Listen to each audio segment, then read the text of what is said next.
La main invisible, une perspective machiavélique sur le pouvoir et le contrôle. Dans les corridors obscurs du pouvoir, là où la lumière du regard public ne pénètre que rarement, les véritables architectes des événements mondiaux orchestrent leurs grands desseins. Bien que de nombreuses analyses, y compris celles de RFK, discutent de la CIA et de la mafia, elles omettent souvent d'identifier l'autorité ultime qui dirige ces entités. Pour percevoir le monde à travers une lentille machiavélique, il faut reconnaître qu'au sommet du pouvoir, quelques familles choisies, particulièrement les Rockefeller, tiennent les rênes. Ces familles sont les marionnettistes, orchestrant les événements avec une précision et une prévoyance qui échappent à la plupart des observateurs. Les marionnettistes de la pyramide.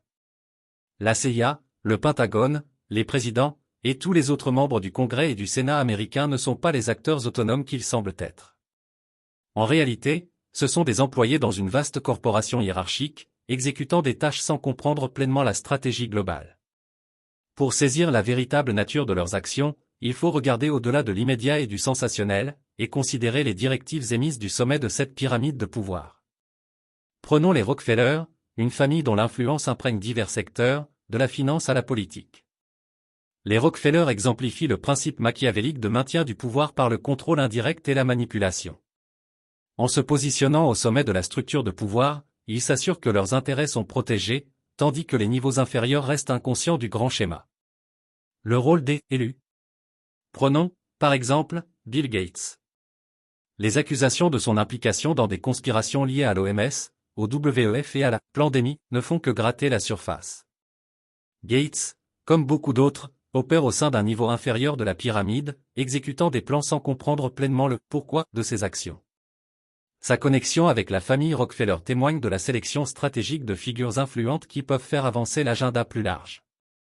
Les investissements de Gates par le biais de la fondation Melinda Gates ne sont pas des actes de bienveillance nés de sa propre volonté, mais des missions alignées avec les directives des véritables détenteurs du pouvoir.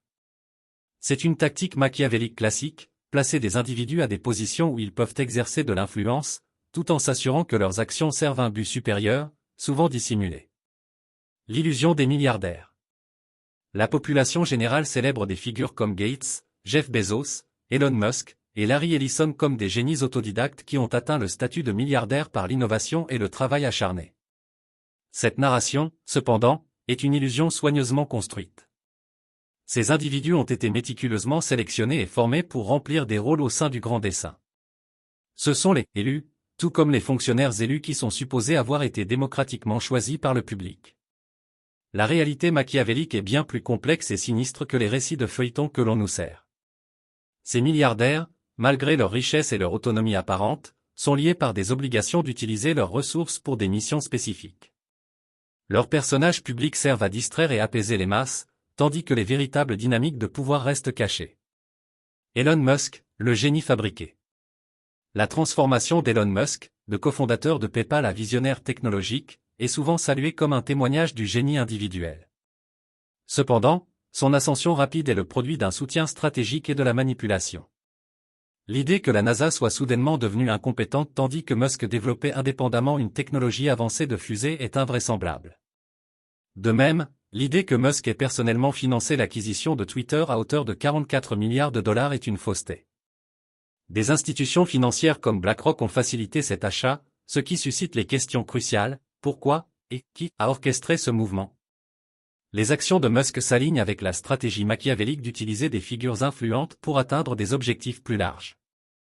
Ces entreprises, bien qu'innovantes, servent les intérêts de l'élite du pouvoir qui a permis son ascension. Son génie, bien que réel, est stratégiquement exploité pour avancer les objectifs des véritables détenteurs du pouvoir. Les véritables courtiers du pouvoir. Pour comprendre vraiment la toile complexe du contrôle mondial, il faut se demander qui possède réellement des entités comme BlackRock, les compagnies pétrolières, le complexe militaro-industriel et Big Pharma. Les réponses révèlent une concentration de pouvoir entre les mains de quelques familles qui contrôlent effectivement la cabale. Ces familles, par leur vaste réseau et placements stratégiques, contrôlent le flux des ressources, de l'information et de l'influence. En conclusion, voir le monde à travers une lentille machiavélique révèle une réalité où le pouvoir est concentré parmi une poignée de familles qui manipulent les événements mondiaux en coulisses. Les Rockefeller et des familles similaires opèrent avec un niveau de prévoyance et de ruse qui assure que leur domination reste inébranlable. Le reste d'entre nous, y compris les soi-disant milliardaires autodidactes et les fonctionnaires élus, ne sont que des acteurs dans un grand jeu de pouvoir et de contrôle.